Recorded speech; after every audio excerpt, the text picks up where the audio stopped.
Hello বন্ধুরা, শাশুড়ি মা রান্নাঘরে তোমাদেরকে অনেক অনেক স্বাগত। দেখো আজকে আমি পটল চিংড়ি বানাবো, সেই জন্য রেসিপিটা নিয়ে চলে এসেছি তোমাদেরকে শেয়ার করবো বলে। দেখো এখানে পটল নিয়ে নিয়েছি, আর দেখো এখানে নিয়েছি আলুটা জলে ভিজিয়ে রেখেছি এখনও। এখানে চিংড়ি মাছ নিয়ে নিয়েছি, আর এখানে পেঁয়াজ কুচি, টমেটোটা কুচিয়ে নেবো। আর এখানে দেখো দুটো ডিম নিয়েছি আমি। ডিম দিয়ে আর চিংড়ি মাছ দিয়ে আলু পটলের তরকারিটা করবো। ডিমটা জাস্ট সিদ্ধ করে নিয়ে চিড়ে নিয়ে করব, তোমার দিকে শেয়ার করবো। তোমরা প্রথম থেকে শেষ পর্যন্ত ভিডিওটা দেখে কমেন্ট করে জানাবে আমার রান্নাটা তোমাদের কেমন লাগলো। দেখো দেখতে থাকো। আমি প্রথমে আগে একটা কড়া বসিয়ে দেবো, দিয়ে পটলটা ভাজবো। দেখো একটা কড়া বসিয়ে দিয়েছি, কড়াতে দিয়ে দেবো তেল। দিয়ে আমি আগে প্রথমেই পটলটা ভেজে নেব, কারণ চিংড়ি মাছ দিলে কড়াতে আটকে যায়। পটলটা ভেজে নিয়ে তোমাদেরকে শেয়ার করব।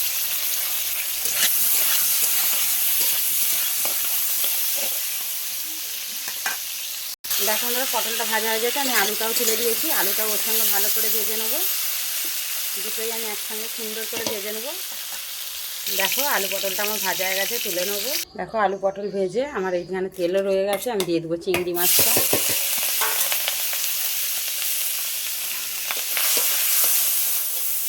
চিংড়ি মাছটা আমি হালকা করে ভেজে নেবো। দেখো কড়াতে আবারও তেল দিয়েছি, দিয়ে দেবো এবার গোটা জিরে আর তেজপাতা একটা ছিঁড়ে নিয়ে দিয়ে দেবো ফোড়ন দিয়ে। আমি এদিকে দেখো পেঁয়াজ কুচি আর টমেটো কুচিটা দিয়ে দেবো।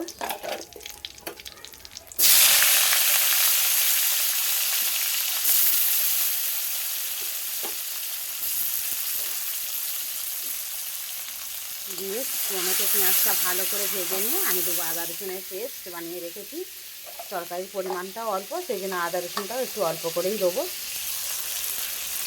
পেঁয়াজ টমেটোটা ভাজা গেছে, দিয়ে দেবো আদা রসুনের পেস্ট।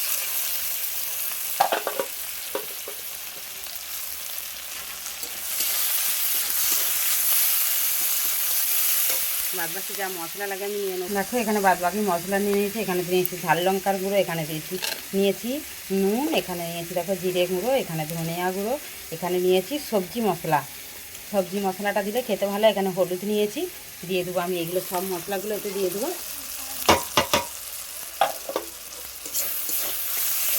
একটু জল দিয়ে দেবো।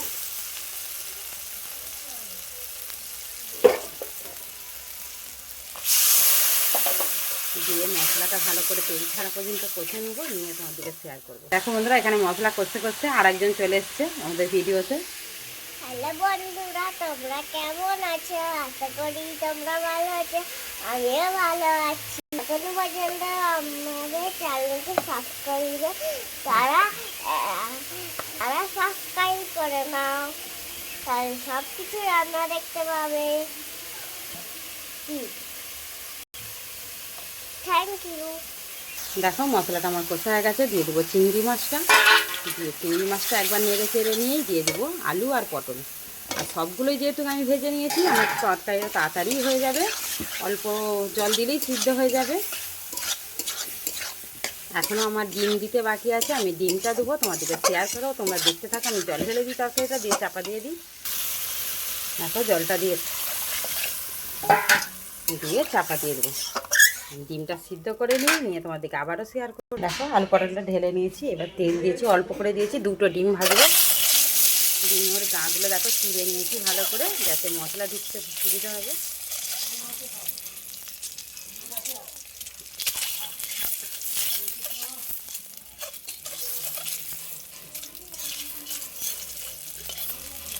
দেখো ডিমটা ভেজে নিয়েছি, নিয়ে এবার তরকারিটা ঢেলে দেবো।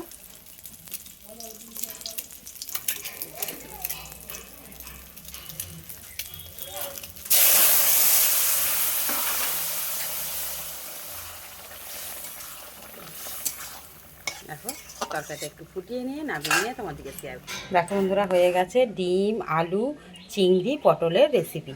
তোমাদেরকে প্রথম থেকে শেষ পর্যন্ত পুরো রেসিপিটা শেয়ার করেছি, দেখে নিয়ে কমেন্ট করে জানাবে আমার এই রান্নাটা তোমাদের কেমন লেগেছে। ডিমও খাওয়া হয়ে গেল, চিংড়ি মাছও খাওয়া হলো, পটল চিংড়িও হলো, আবার ডিম পটল চিংড়িও বলতে পারো।